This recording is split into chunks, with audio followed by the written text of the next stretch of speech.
ఏందిరా అక్క ఎప్పుడు వంట మంటతో వచ్చేది. ఈరోజు ఏంటేంటో చూపిస్తుంది అనుకుంటున్నారా? మీరు కొత్తదనాన్ని కోరుకుంటున్నానని నేను కూడా గెట్ రెడీ విత్ మీ చేద్దామని అనుకున్నాను.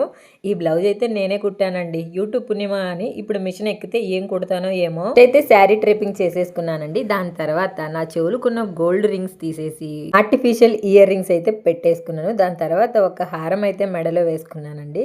ఎప్పుడో వరలక్ష్మి అమ్మవారి కోసం తెచ్చిన ఈ నగలు మనకి ఇలా పనికొచ్చాయన్నమాట. దాని తర్వాత బ్యాంగిల్స్ కూడా వేసుకున్నాను. సన్ స్క్రీన్ అయితే రాసుకుంటున్నానండి. ఈ సన్ స్క్రీన్ రాసుకున్నప్పుడు సూర్యుడి నుంచి రక్షించడం ఏమో కానీ రోడ్డు పైన ఉన్న దుమ్ము మొత్తం నా మొహానే ఉండడం మాత్రం గ్యారంటీ.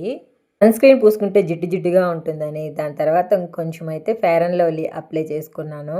ఈ సన్ స్క్రీన్ అయితే నేను యూజ్ చేయలేదండి. ఈ మధ్య నాకు ఒక బ్యూటీషియన్ అయితే సజెస్ట్ చేశారు, నీ స్కిన్ డ్రైగా ఉంది అనేసి.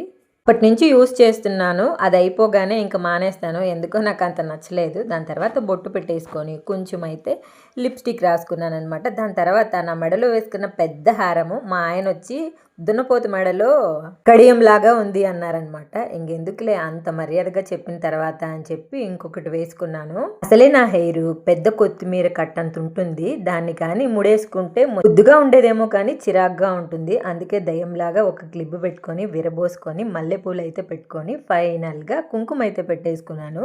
కుంకుమ పెట్టుకోగానే మనకి ఎంత కలర్ వచ్చేస్తుందో కదా మొహంలో. నాకైతే కొన్ని పూలు ఉంటే అస్సలు నచ్చదండి, చాలా ఎక్కువ ఉండాలి. ఇలా అయితే మా అబ్బాయి బర్త్డేకి రెడీ అయ్యాను.